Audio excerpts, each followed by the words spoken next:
Welcome back to Stepping Stones. My name is Mason. Thank you guys for joining me today. We're going to be talking about a story that Jesus told, and whether you're a Christian or not, or feel distant from God, this is the perfect example and reassurance of coming home to Him. But before we get into it, I've got some questions for you guys. Have you ever done anything so bad that you genuinely wondered if you were too far gone from God? Have you ever been so ashamed of who you've become that you couldn't imagine God wanting anything to do with you? Have you ever felt like you had your chance and you blew it? Today we're going to sit inside one story that Jesus told, and it was told specifically for the person who answered yes to any of those questions. Alright, so some context before we jump into this.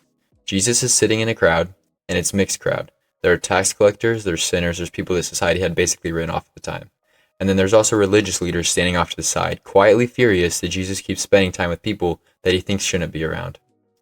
And Jesus looks at both groups and he tells the story.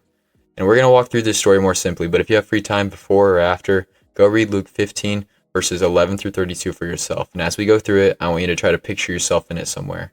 Try to find yourself somewhere in the story, because I promise you, one way or another, you're in this. So the story goes like this. There was a man who had 2 sons. The younger son went to his father and said, "Give me my share of the inheritance." Now here's what you need to understand about this if you've never heard this story before. In the culture Jesus is speaking to, 2,000 years ago, you received your inheritance when your father died. That's how it works. So what the son is saying is, I wish you were dead. I don't want a relationship with you.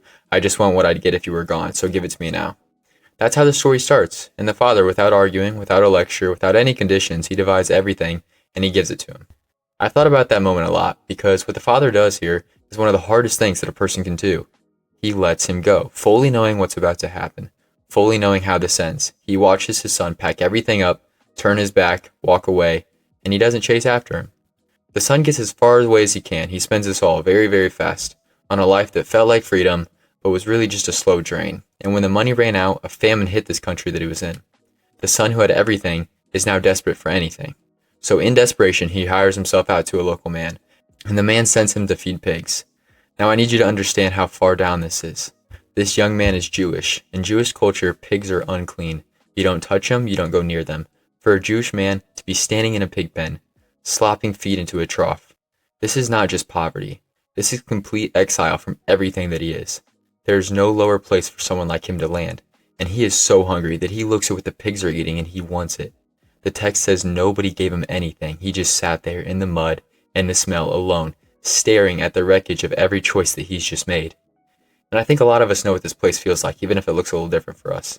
Every single one of us has had a pig bed moment. Every single one. It might not look like mud and livestock. It might look like 3 a.m. when you can't stop crying and you don't even fully know why. It might look like sitting in your car in a parking lot because you can't face going home yet. It might look like realizing the version of yourself you used to be has been gone for so long.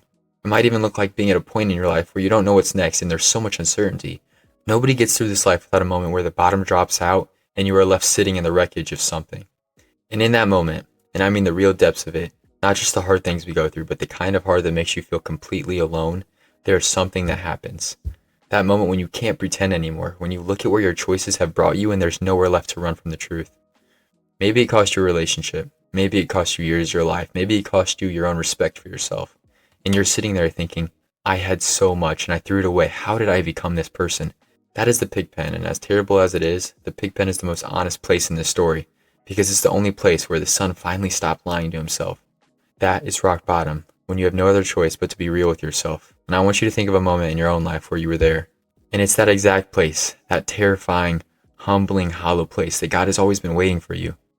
Sometimes God lets you hit bottom, not to destroy you, but because the bottom is the only place quiet enough to hear the truth. And then Luke 15:17 gives us 4 words that I think are some of the most important in the Bible. It says, when he came to himself. When he came to himself, when he woke up, when the noise stopped and the truth finally had room to breathe, he thought about the Father's house. He thought about the servants back home who had more than enough while he was just sitting here with nothing. And something shifted inside of him. He made a decision. He would go home. He would say, Father, I have sinned against heaven and against you. I am no longer worthy to be called your son. Just make me one of your hired workers. He's not going home expecting a welcome. He's going home hoping just for a job. He has rehearsed his speech. His expectations are a 0. He just knows he can't stay in this place any longer. So he gets up and he starts walking home because he has no other place to go. Now here is where everything changes. While the son is still far away, his father sees him, which means the father was watching. Every single day, at some point, this father had been looking down that road, not knowing if today was the day, not knowing if his son was even still alive, just hoping, watching. Maybe today he will come home. The father didn't just leave the light on, he was standing at the door every single day waiting for you. And when he sees him, that silhouette still in the distance, still carrying everything that he'd done, the father doesn't prepare himself. He doesn't think about what the neighbors are going to say. He runs. Luke 15:20 says, "But while he was still a long way off, his father saw him and was filled with compassion for him. He ran to his son, threw his arms around him, and he kissed him." In that culture, a man of his father's standing did not run. Running meant pulling up your robe and exposing your legs in public. It was humiliating for a man of his position. The father knew that. Everyone watching knew that. He ran anyway. He ran to his son who smelled like a pig pen. He threw his arms around him. The original language says he kissed him again and again, and not once, but overwhelmed and repeated and overjoyed. He held this boy who had looked him in the face and said, "I wish you were dead." And the son starts his rehearsed speech. "Father, I have sinned against heaven and I've sinned against you. I am no longer worthy to be called your son." The father cuts him off. He doesn't let him finish. He turns to his servants and says, "Bring the best robe. Put a ring on his finger, sandals on his feet. Kill the fattened calf. We are having a feast. We are celebrating. This son of mine was dead and is alive again. He was lost and is found." Now, I don't want to rush past what just happened because there's three things: the robe, the ring, and the sandals. And these are not random. Every single person in this crowd knew exactly what this meant. They were loaded with meaning. The robe first. The father doesn't just say bring a robe. He says bring the best robe. Think about that. In that household, who has the best robe? It's the father. It's his robe. It's the one he wore for special occasions. It's a symbol of honor, of status, of rest, of being home.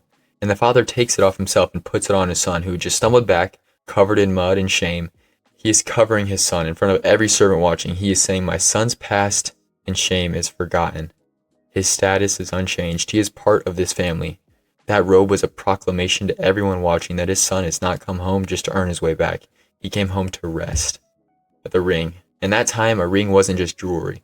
It was a very special ring that could be pressed into clay to authorize purchases, to carry the father's authority. It was security. It was power. The father's taking something that belongs to him, something that carries all of his authority and trust, and he's placing it on the hand of a son who had just wasted everything he has ever given. He is saying, "I trust you. You have my authority. You are not here on probation. You are my son." And the sandals, this one is simple and it hits hard. In that culture, the servants and slaves in a household went barefoot.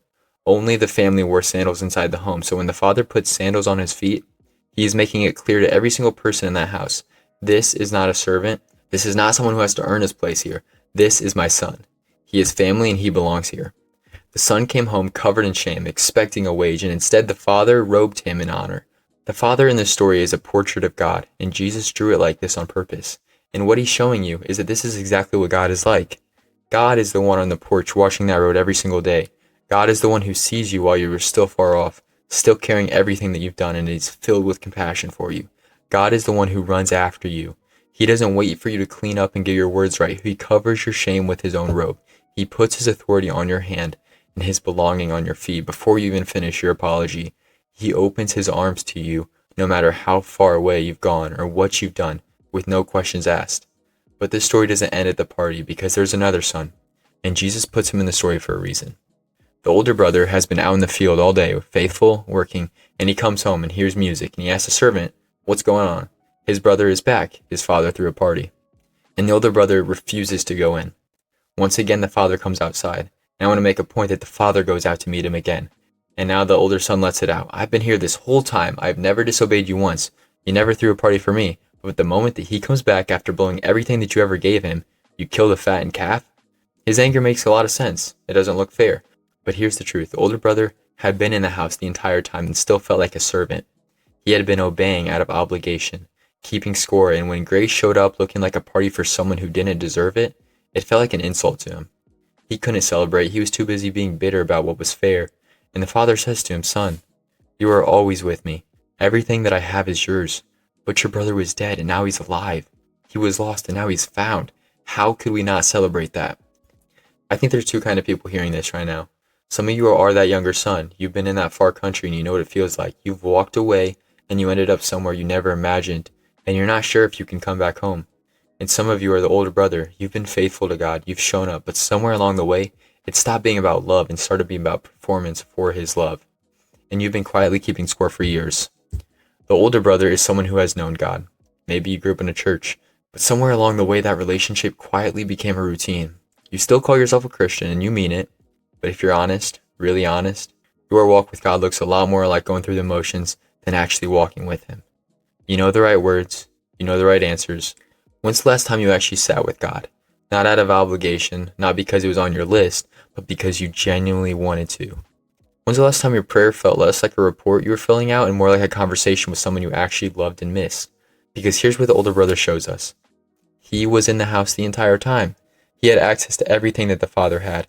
And yet, when the father came outside and said, "Son, you are always with me. Everything I have is yours," it hadn't felt that way.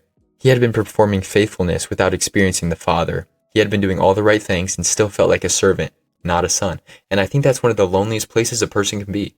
Not the pig pen, but because at least in the pig pen you know something is wrong.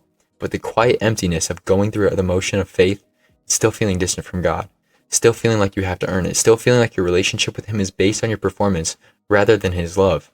If that's you, if you've been in the house this entire time but never felt home, that is not what God wants for you. He doesn't want your performance. He never did. He wants you, the real you, not the version that shows up prepared and put together, the version that sits down, gets quiet, and says, "I don't actually know the last time I felt close to you, God, and I miss you." Intentional time with God isn't a box to check. It's how you remember who He actually is. It's how the older brother in all of us stops keeping score and starts coming back to the table. The Father goes out to both of them. In this story, it doesn't have a tidy ending. We never find out if the older brother goes into the party. We never find out if the younger son stays this time. Jesus left it open, and I think it's because the story isn't finished. Your part hasn't been written yet.